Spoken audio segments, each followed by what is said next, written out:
Anne, Vincent, welcome at Adopt AI. We have a full room for you. We're very excited. So, Anne, it's been 9 months now. The AI Action Summit took place in the Grand Palais. What happened since? So, well, thank you for having me here. Good morning, everyone. It's wonderful to be back. Let me, if you allow, take you back to the beginning of the year. January opened with 2 shockwaves. First, on day 2 of the US inauguration, Stargate, a $500 billion announcement of investment in AI infrastructure in the US.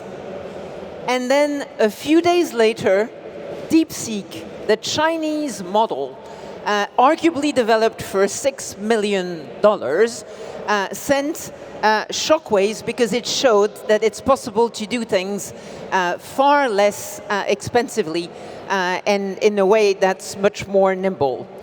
So this showed that the race was still open. This was perfect for the opening of the AI Action Summit, at which we announced huge investments. More than 100 billion euros of investment in a private investment in AI infrastructure in France, and 200 billion of investment in Europe by private companies and the European Commission. The message was clear. France and Europe are central players in the next wave of AI. And companies, startups, researchers, and politicians were all there. But the summit did more than this, more than just announce numbers. It also strove to make AI more concrete, with real use cases for real companies and real people. It created momentum, a sense of possibility, and we can feel that same energy today at Adopt AI. Thank you, Anne. Vincent, how Adopt AI builds on the continuity of the summit? Thank you, Damien. First, I want to welcome everyone. It's really an honor and a pleasure. We are 20,000 today. It makes Adopt AI the biggest AI event in Europe. It's an accomplishment, so thank you, everyone. So why Adopt AI? So it's a bit different from the previous summit, right? Why we have chosen Adopt, right? Because we believe that AI today is not only a question of technological challenge, and I think we will discuss a lot today about it. It has become more a matter of adoption for companies. This is why we've chosen Adopt AI, right? What we say is now AI is a GPT, general purpose technology, right? That means like electricity or internet. And on GPT, the value does not come from AI itself, but from the way companies will adopt AI and transform their processes and innovate. This is why it's so important to leverage what every company is using with AI, right?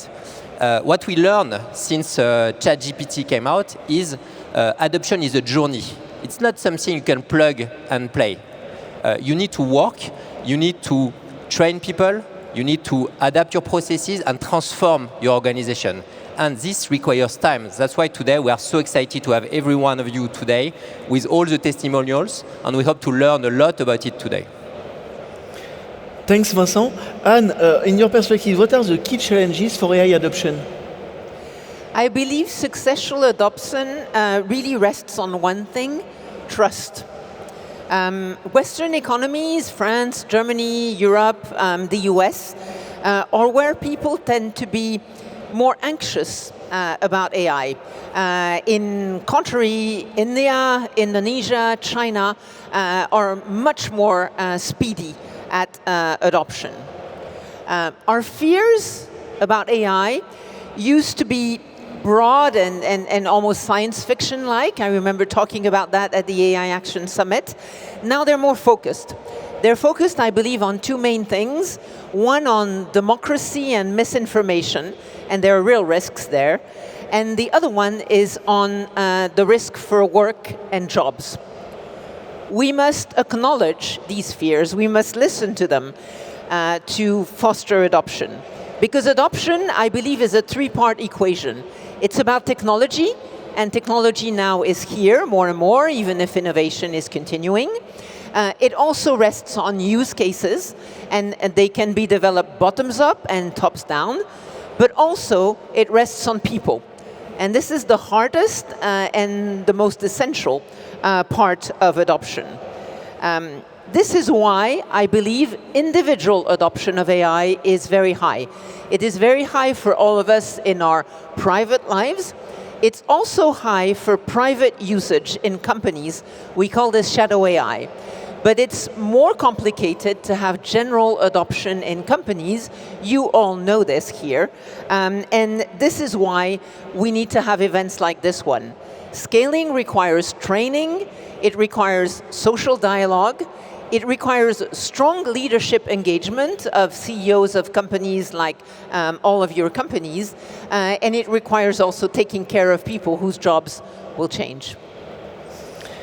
So Vincent, as a leader of AI consulting, what is the Artefact view on AI adoption from a client's perspective? So first, let me say that as a European company, I would like to say that European companies are not late today. I'm a little bit sick to hear that Europe is late. That's true that we are late in terms of building frontier model, and I think this can be discussed as well. But in terms of adoption, European companies in Europe are not late if I compare with US companies or even Chinese companies, right? The game is still widely open, and I think it's a key message I wanted to share today, is that if we join forces and work together, we can really achieve, AI diffusion within our company and within our economy, right? I think the key challenges are the same for everyone. First, we need to work on a culture of AI for everyone. Well, every company needs to be focusing on developing AI. It's a culture of experimentation. The entry barrier of using AI today are very low. Even non-technical people can play and try with AI, and it's super important. I still talk a lot with people, non-tech people, who say to me, I cannot start, I need to learn how to code. It's not the case. You can really try now. The second thing is we need, as Europeans, to learn how to scale. At the end, what matters is the number of people using AI every day. So if it's still small experimentation, we will not achieve a full impact. And the third, and I think this is the toughest part, is how to change. And it's not, as I said, it's not plug and play. What we've learned over the last few months with AI agentic, it's not a question of giving AI to everyone, it's a question of redesigning core processes end-to-end, redesigning functions with AI at the core of the new execution. So, and I think we have everything to achieve this, right? So, as Europeans, I think we need to do it, but we need to do it with our core values, respecting our core principle, putting AI at the core, but with human everywhere in the loop.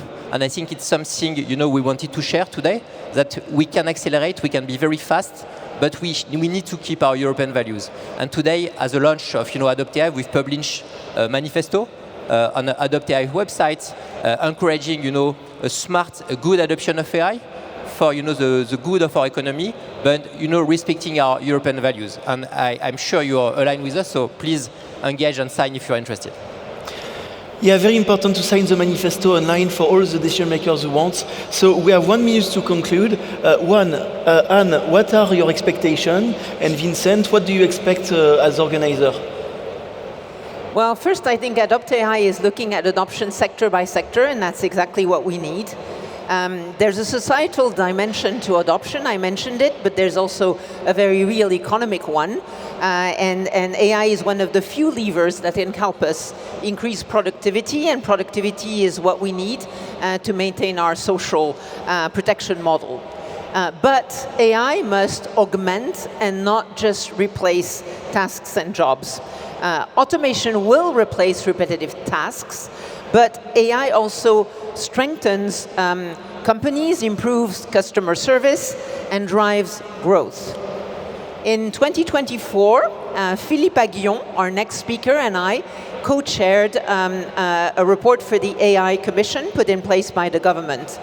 It showed that companies investing in AI have more jobs, hire more people than others. Not necessarily the same jobs, but more jobs because they become more competitive. I think this is something that is really important. And one last thing, just in echo to what Vincent was saying on European values and European preference, I think we need to adopt AI with a European preference. Of course, we will continue to work with companies from all over the world, but we need to foster choice, resilience, and sovereignty. And we must do this by using the services of our companies and our startups, be they Mistral, be they Helsing, be they Pigment, Black Forest Labs, H, or others, and all of our large companies that we're so proud of, and our public organization must do this with a European preference in mind. So 3 things, Damien.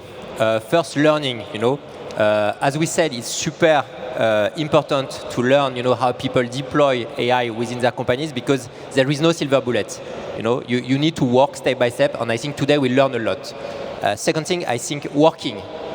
I think there will be a lot of, session breakdowns, where people can actually work together, and we have at Adopt AI every part of the ecosystem today, and it's something which is a big achievement. So I'm sure there will be tons of concrete opportunities to accelerate and to foster adoption of AI.